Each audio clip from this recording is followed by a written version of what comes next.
अरे पता नहीं क्या देखकर मैं इस मनहूस को अपने बेटे की दुल्हन बनाकर लाई थी। मुझे क्या मालूम था कि ये मनहूस बंजर जमीन है। अरे एक से बढ़कर एक लड़की का रिश्ता आ रहा था, पर मुझे क्या मालूम था कि एक बांझ से मेरे बेटे की शादी हो रही है। 4 साल हो गए इंतजार करते हुए, बच्चा ना पैदा कर सकी बांझ कहेगी। मेरी सांस लगातार बड़बड़ाए जा रहे थे। उनके जहरीले शब्द मेरे दिल में खंजर की तरह उतर रहे थे। मेरी सास को तो शादी के दूसरे साल से ही पोता चाहिए था। शरद उनके इकलौते बेटे थे। मेरे ससुर बहुत पहले ही गुजर गए थे। घर में पति और सास के अलावा कोई न था। मेरी सास को पोते की बहुत ख्वाहिश थी। वे चाहती थी कि जैसे भी हो मैं उन्हें एक पोता दे दूं। मैंने और शरद दोनों ने डॉक्टर से अपना चेकअप करवा लिया था। दोनों की रिपोर्ट भी नॉर्मल थी। हम दोनों में कोई कमी नहीं थी। डॉक्टर ने हम दोनों से कहा भी था, आजकल ऐसे केस आम बात है, आप लोग बिल्कुल ना घबराएं, भगवान जल्द ही आप पर मेहरबान होंगे। पर मेरी सास को कौन समझाता। आए दिन उनकी तानों की बारिश मुझ पर ही होती। उनकी नज़रों में मैं ही गुनहगार थी। और अब तो वे यह खुलेआम कहने लगी थी कि वे जल्द ही शरद से मेरा तलाक करवा कर उसके लिए दूसरी बीवी लाएंगे, ताकि उनके खानदान का वंश आगे बढ़े। उनकी इन बातों से मेरा कलेजा छलनी हो जाता। ऐसे में शरद मुझे समझाते, क्यों बेकार में परेशान होती हो, माँ की तो बड़बड़ाने की आदत है। आपको क्या पता, आप तो सारा दिन अपने काम पर होते हैं, वे कैसे कैसे ताने देती हैं। अब तो उन्होंने सबसे आपके लिए दूसरी लड़की ढूंढने को भी कह दिया है। वो आपकी दूसरी शादी करवाना चाहती है। यह कहना शुरू कर दिया है कि वे हमारा तलाक करवाकर आपके लिए दूसरी बीवी लाएंगे। तुम चिंता क्यों करती हो? मैं ना तो तुम्हें तलाक दूंगा और ना ही दूसरी शादी करूंगा, क्योंकि मैं जानता हूँ कि तुम में कोई कमी नहीं है।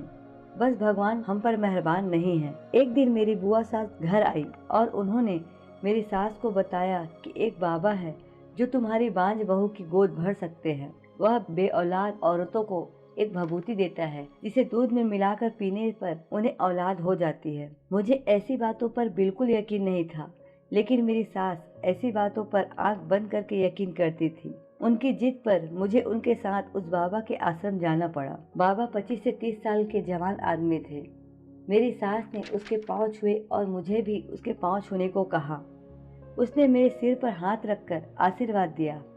आशीर्वाद के बहाने उसने मेरे सिर पर जिस तरह से हाथ फेरा, मुझे समझते देर न लगी कि ढोंगी होने के साथ साथ वह हवस का पुजारी भी है। उसने मेरी सास से आने का कारण पूछा।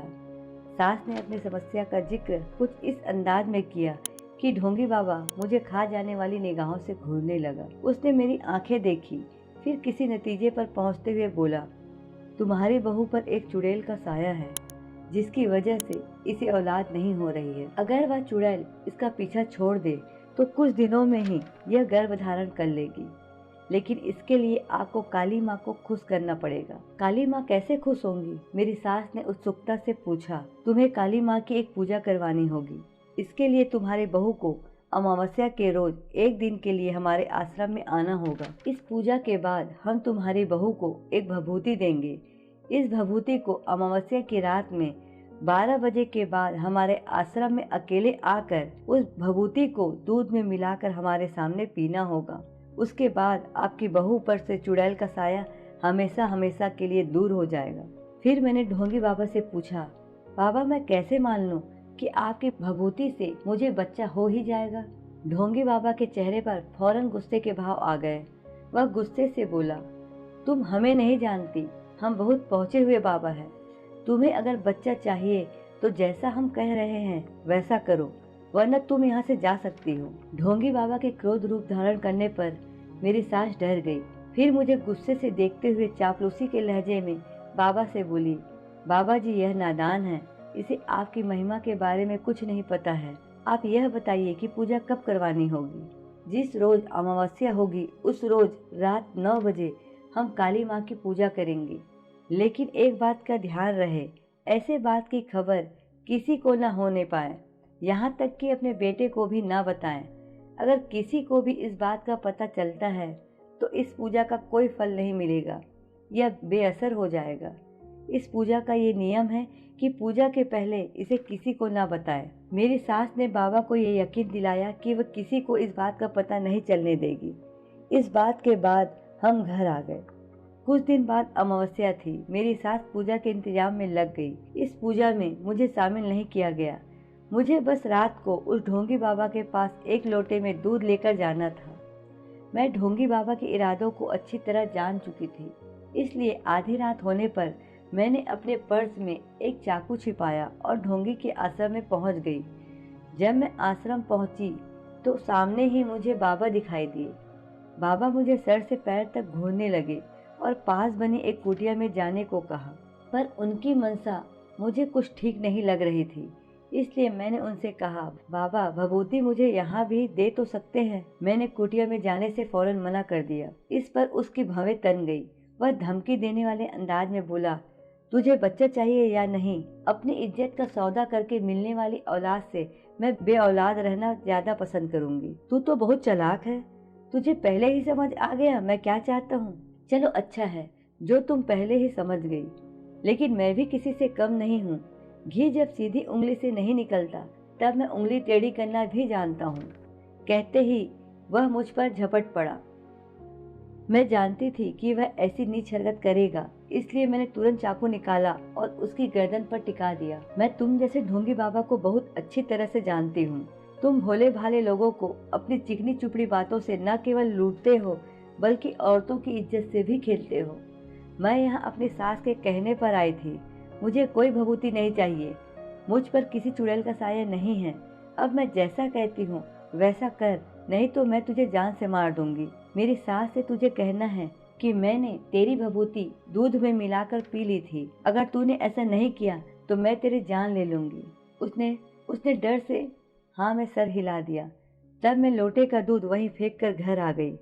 कुछ महीनों बाद जब मुझे उल्टियाँ होनी शुरू हुई तो मेरी सास की खुशी का ठिकाना न रहा, क्योंकि वे उल्टियाँ आने का कारण जानती थी। यह खबर जब मैंने शरद को सुनाई तो वे भी बहुत खुश हुए।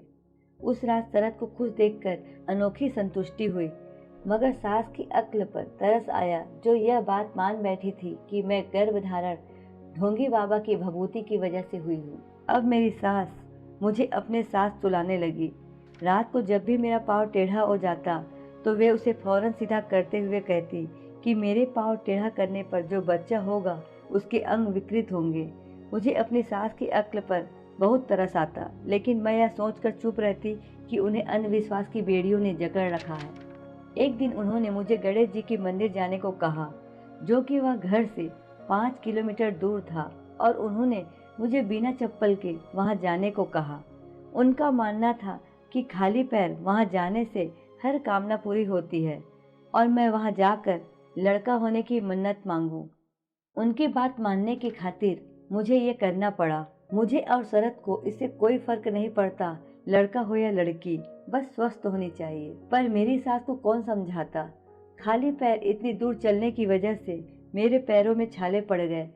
शाम को काम से लौटने के बाद जब शरद ने मेरे पैरों पर बंधी पट्टी देखी तो इसका कारण पूछा। तब मैंने सारी बात बता दी। तब वे बोले, सारिका, तुम तो मेरी माँ को जानती हो, वो जो ठान लेती है उसे पूरा करके ही दम लेती है। मैं जानता हूँ कि आजकल उनकी आंखों पर अंधविश्वास की पट्टी बंधी हुई है, जिसकी वजह से वो ऐसा कर रही है जो उन्हें नहीं करना चाहिए। पर तुम मन मार कर उनकी सारी बातें मानती रहो, वरना कल को कुछ ऊंच नीच हो गई तो वो तुम्हारा जीना हराम कर देगी। शरद अपनी जगह सही थे।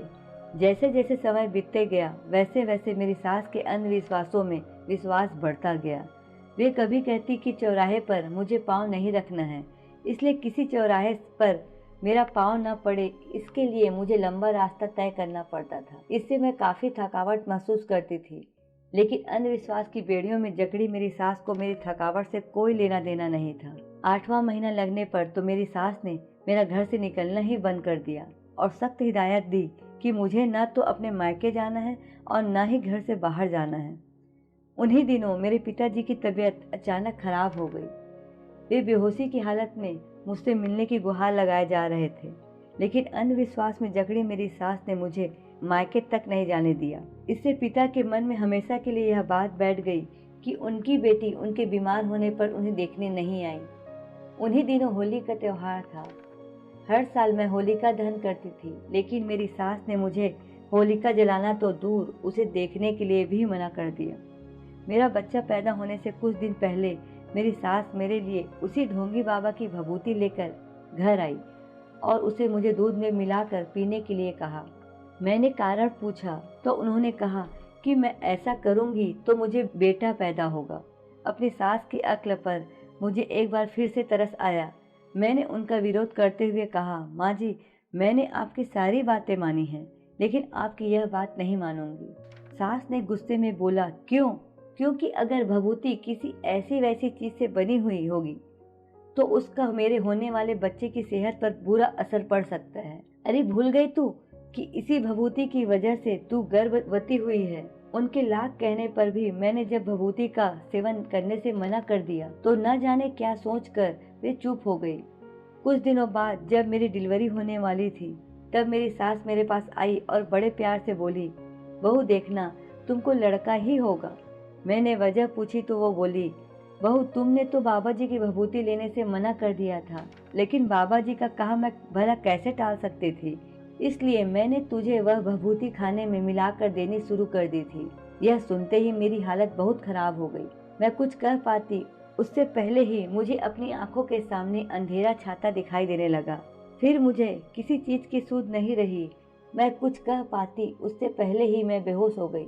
होश में आने पर मुझे पता चला कि मैंने एक मरे बच्चे को जन्म दिया था। डॉक्टरों का कहना था मुझे कुछ ऐसा दिया गया है जिससे मेरे बच्चे को खतरा था। जांच पर पता चला कि मुझे जो भभूति मेरी सास रोज खाने में खिला रही थी उसमें ढोंगी बाबा ने मुझसे बदला लेने के लिए संख्या जहर मिला दिया था। संख्या जहर के बारे में मैंने सुना था कि यह जहर धीरे धीरे असर करता है। एक दो बार बड़ों को देने पर यह कोई नुकसान नहीं पहुंचाता, लेकिन छोटे बच्चों पर यह तुरंत अपना असर दिखाता है। इसी वजह से मेरा बच्चा मरा हुआ पैदा हुआ। ढोंगी बाबा के बारे में पता चला कि वह अपना डेरा उठाकर कहीं भाग गया है। मैंने शरद को सारी हकीकत बताया तो उसने अपनी माँ को बहुत डांटा और समझाया उनके अंधविश्वास की वजह से आज क्या से क्या हो गया है। तब मेरी सास पश्चाताप में भरकर हम दोनों से माफी मांगते हुए बोली, मैं तुम लोगों की गुनाहगार हूँ, मुझे माफ कर दो। पोते की चाह में मैंने खुद को अंधविश्वास की बेड़ियों के हवाले कर दिया था। इन बेड़ियों की वजह से मैंने जाने अनजाने में जो गुनाह किया है उसकी सजा तुम मुझे दे सकते हो। मुझे सब स्वीकार होगा। मैं अपनी सास को क्या सजा देती। हमने उन्हें अंधविश्वास को त्याग देने के लिए कहा और उन्हें समझाया।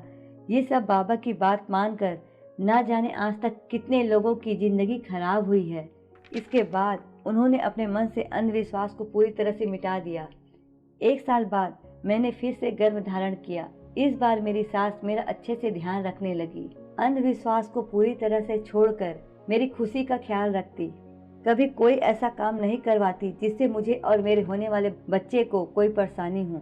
इस बार मैंने 2 स्वस्थ जुड़वा बच्चों को जन्म दिया। मेरी सास की खुशी का ठिकाना नहीं था। उन्होंने सारे गांव में सबसे कहा कि वे अंधविश्वास के चक्कर में ना पड़े और कभी ऐसे ढोंगी बाबा की बात में आकर अपना और अपने परिवार को खतरे में ना डालें।